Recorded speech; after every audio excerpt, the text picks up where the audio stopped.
Welcome to Kerry Briggs and the Dad77 podcast. It has been a while. I've been off having to do some other studying, and I want to get back to our study in Revelations. If you remember the last time we did chapter 8, which was the seventh seal broken and quiet in heaven, and then we had the first four angels sound the trumpets, and then at the end of the seventh or the fourth trumpet, then it says, they heard a loud voice. Translations will say angel or eagle flying in mid-heaven saying, "Woe, woe, woe," to the earth because of the remaining blasts. Meaning that we are now in chapter 9, and that's what we're going to be talking about, is the first two woes, which are in chapter 9. So we're going to get right into it and discuss these.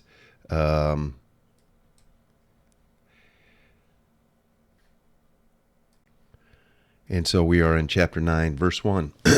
Then the fifth angel sounded, and so this is the first woe. And I saw a star from heaven which had fallen to earth, and the keys of the shaft of the abyss was given to him. And he opened the shaft of the abyss, and smoke ascended out of the shaft like a smoke of a great furnace. And the sun and the air were darkened from the smoke of the shaft. And out of the smoke came locusts upon the earth, or land, and power was given them as a scorpion of the earth have power to sting you and torment you. And they were told not to hurt the grass of the earth or any green thing, nor any tree, but only the people who were not sealed of God who did not have the seal of God on their forehead. And they were not permitted to kill anyone, but torment them for 5 months.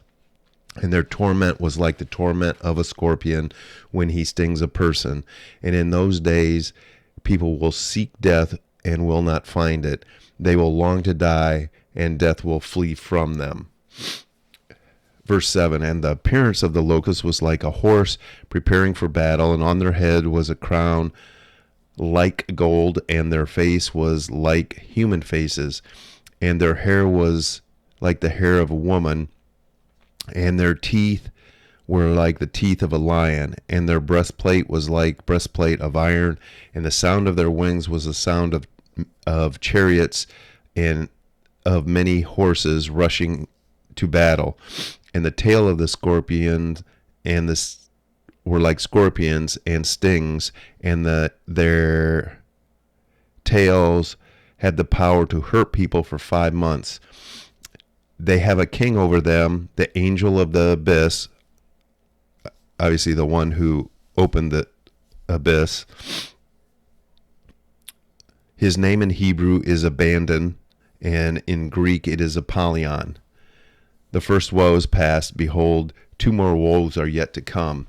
So there is a lot of imagery here and a lot of speculations and a lot of different interpretations that people have. And we're going to see if we can make some sense of this. The first thing that it talks about is that there is an angel who has fallen from heaven. So who is that? So if you go back to Revelations 8:10, it says that a great star fell from heaven. So in chapter 8:10, he fell from heaven. Here it's talking about that same one who has fallen to heaven. And where is he? He is has control over the abyss, only the control that God gives him, but he's described as the king over these locusts. So a great smoke column comes up out of the abyss, and then out of the smoke comes, sorry, I had to crack my neck, these locusts, and they're very descriptive, which we'll get into that. But they are said to have a king over them. And the interesting thing is that if you go to Proverbs, I'm trying to find my Proverbs 30:27. I had to look because I'm getting ahead of myself. Proverbs 30 verse 7 says that the locusts do not have a king over them, yet they go out in ranks. So it's obvious that there is no king over them. When they go out, they just go out in mass, and but they go in ranks. I mean, they follow each other, kind of. So, but here these locusts are said to have a king over them, given two names. One is Abaddon, which is the Hebrew name, Abaddon, and then also given the Greek name Apollyon. It's interesting that so why the two names? Why did John list both names? I think this goes back to this is a lot of apocalyptic language, and apocalyptic language is supposed to be about an event. Either in this case, it's about a event soon to happen, but it is given in descriptions in the apocalyptic language so that who the writing is going to can make some sense out of it, but that if someone who they don't want to have an understanding of what's about to happen, they necessarily don't understand the meaning of it. And this kind of also, if you go back to where it talks about the number of the beast being 666. So, and when John's saying this, he's telling the people that this writing is going to go to, which is the seven churches, that they would be able to understand that and calculate the name. So a lot of times people want to say, well, this was, Reagan, this is Carter, this is this person, that person. But there's no way that those people in the first century would get this, read this, and calculate Reagan's name. So that's obviously a stretch on whoever's trying to propagate that kind of thinking. It just doesn't make sense. And that if you, in the 666 reference, if you calculate that name was also at the time of this writing was Caesar Nero. And Caesar Nero, we know that he persecuted Christians. He persecuted the Jews, and that. So here is just another description of this person in both the Hebrew and the Greek, which kind of says, hey, there's some importance when you're talking about some of these things to put both of those in to kind of give the reader more of an understanding. So that's a lot on that. So many people try to take these locusts and make them into something of today. Obviously, a futurist does that.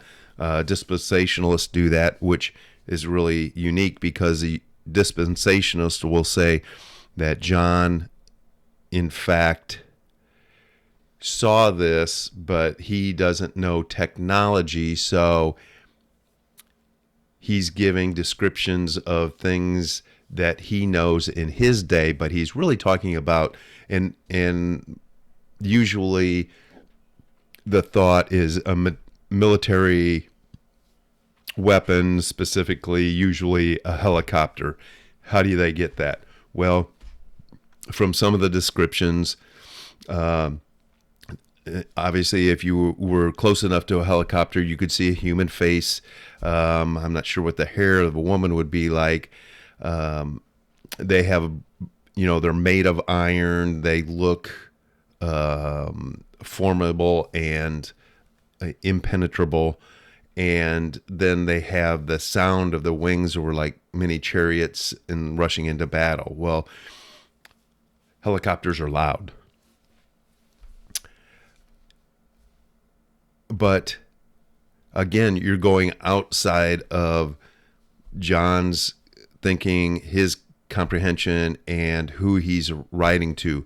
So when you look at this, you have to look at it in the aspect of John's time and who it's going to. Well, and the futurists will say, well, this is in the future. Well, you have to read a lot into this. And it's what's funny is that the futurists and the dispensationalists will go, who like to take things literal. Well, this was literally that. They're actually going away from that and speculating that it's something versus being a literal description. If it was going to use the literal description, it would have to be an insect. And so there's a lot of difficulty with that.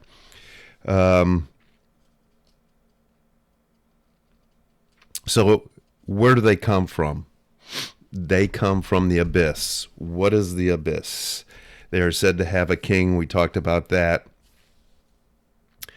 And another reason that this can't be military is, let's say it's a helicopter. Well, helicopters, when they shoot missiles, they shoot bullets, they're indiscriminative killing. And here they're told to torment people, but don't kill them. How does a helicopter do that?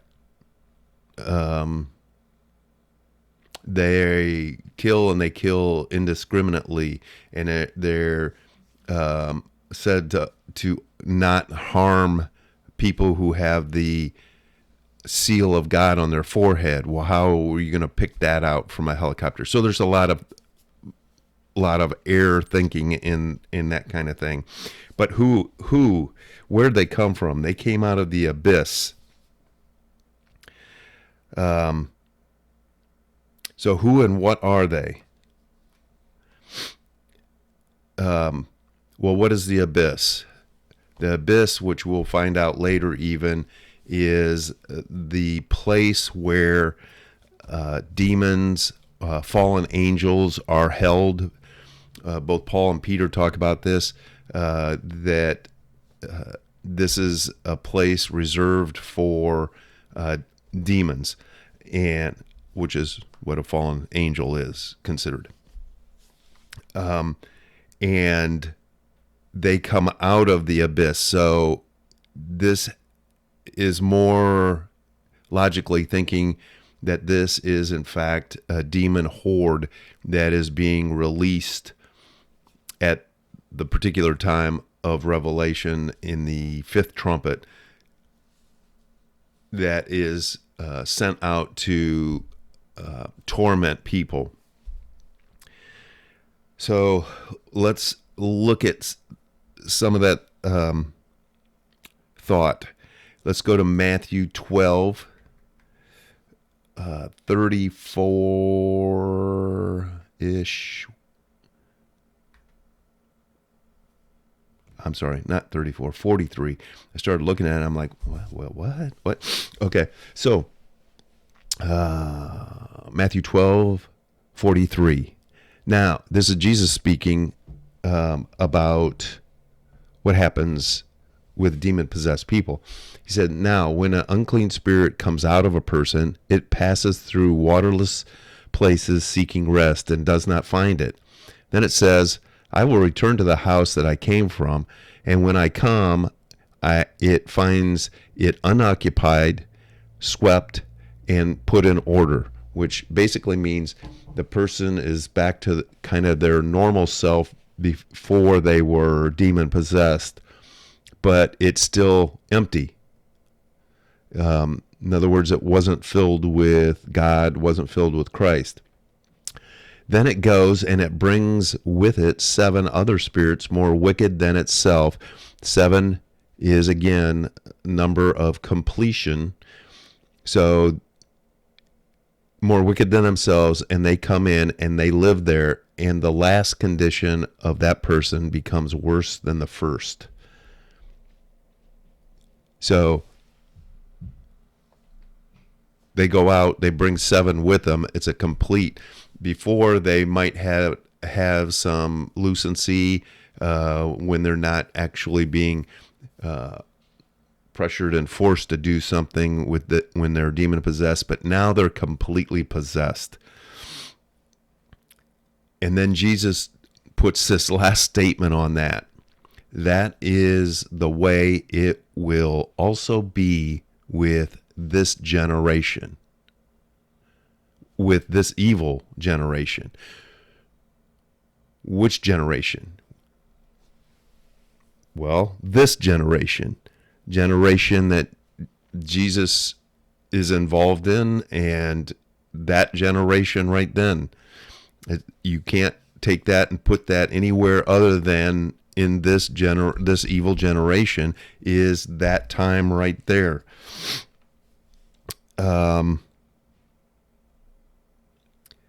Matthew 24:34.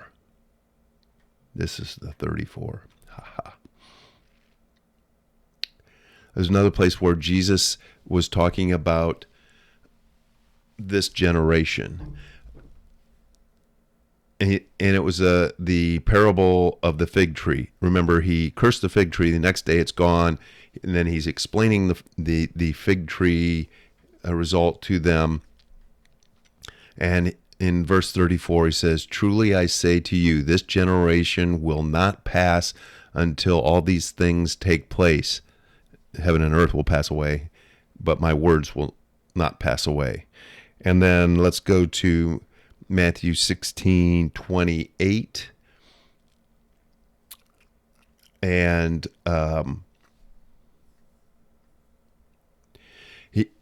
before that, he's talking about if anybody wants to come after me, he must deny himself, take up his cross, lose his life, you will gain it, that whole thing. And then in 28, he says, "Truly I say to you." So who's he talking to? He's talking to the disciples. And he says, "Truly I say to you, there are some of you who are standing here who will not taste death until they see the Son of Man come into his kingdom." Wow. When did that happen? Well, that happened when Jesus was crucified and rose from the dead. When he rose from the dead, he came into his full kingdom. He had accomplished everything that God wanted him to accomplish, and he now is reigning and ruling over his kingdom. So it's interesting that people want to put this in the future. You can't put that into the future. Jesus said that this generation this will happen to this evil generation. He said that that some of you here, talking to the disciples, will not die before you see the Son of Man coming into his kingdom, which he did, and they saw it. So it's not necessarily, it's not a future event. It was future when he said it, but it came to pass very shortly. So we have a demon horde coming up out of the abyss. if you think about it, when Jesus came on the scene, and we'll talk about that when we get to chapter 12 more. But when Jesus came onto the scene, there, Satan was waiting for him, and that he, demon activity really increased in Israel.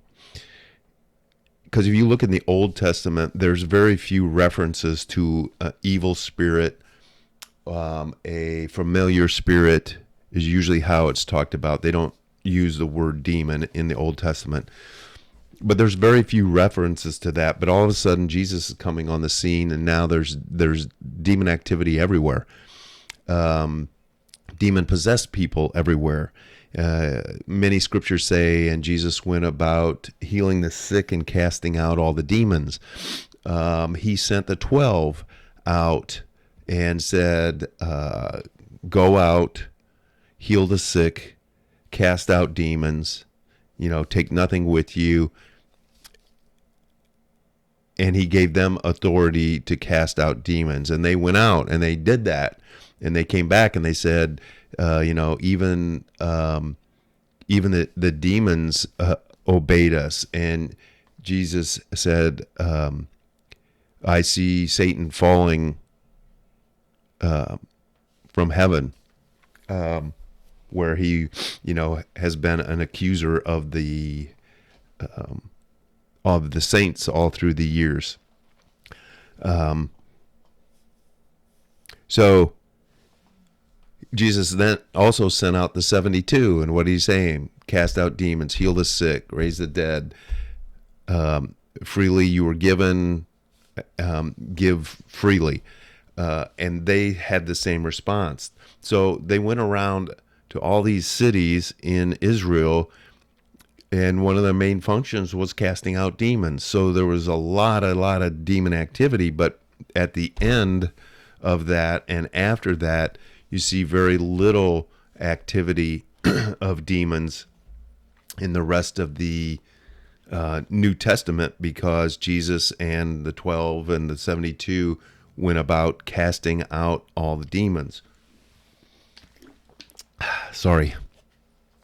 So now we have this fallen angel, which almost everyone believes is Satan, opening the abyss and once again releasing hordes of demons on Israel.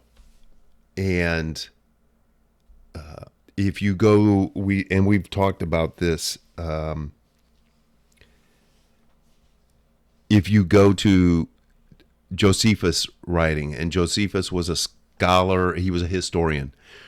He was actually a Jew, but he was also a Roman, and was actually a general in the Jewish army in Galilee, who then, when they lost the battle, then he defected, saying, hey, I'm a Roman. And they didn't trust him all that much. They used him as an interpreter, and he became a historian and wrote many things, but his main thing that he wrote was the War of the Jews.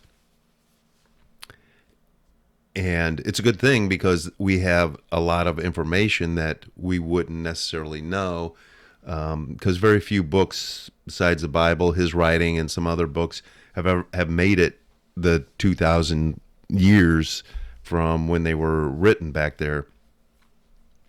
So Josephus even said, with the siege of Jerusalem and what took place, and we've talked about this before in previous one, where they're surrounded, and inside the city they break into like 3 different factions, and they're actually just they don't even act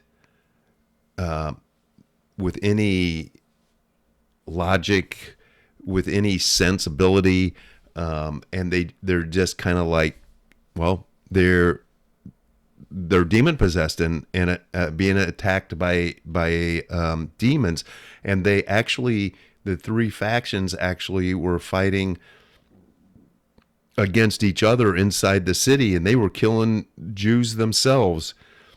And you can't read Josephus and the account of what happened and not believe, or at least consider, that they were being assaulted spiritually by demon hordes, because they had rejected Christ. And that was their whole downfall, was their rejecting of Christ. And they actually killed each other, and the Romans were even the Romans were stunned at what had taken place in the city before they got in there, and then they cleaned house, so to speak.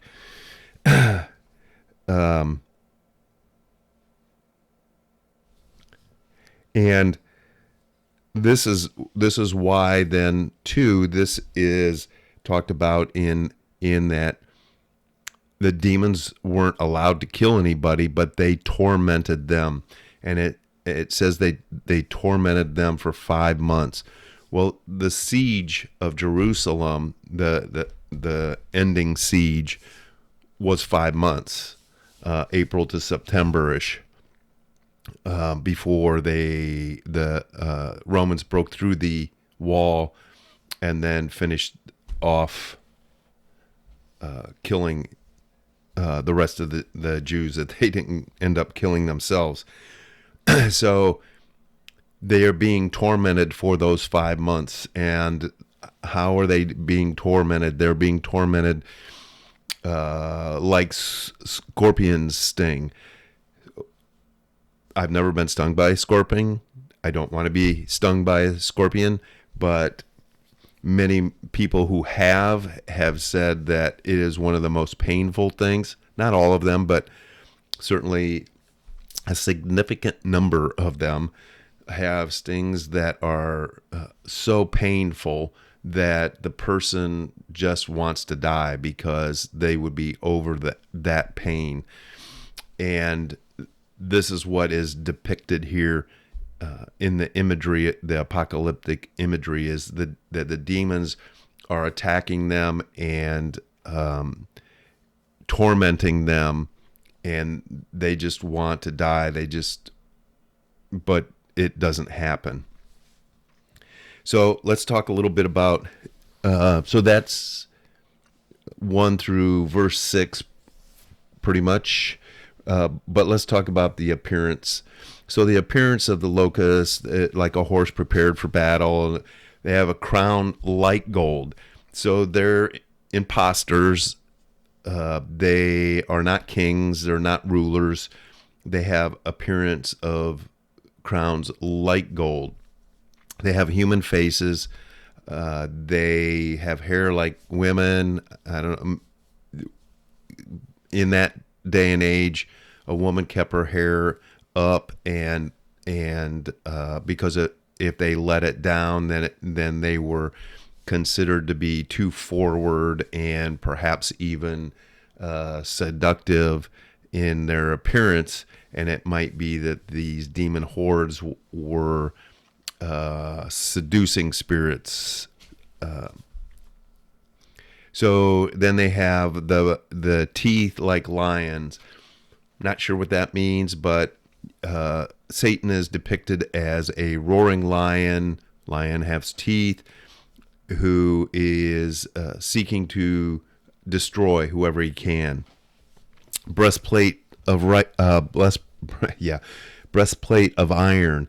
That speaks towards invincibility. And in the case, if these are demon hordes, then they were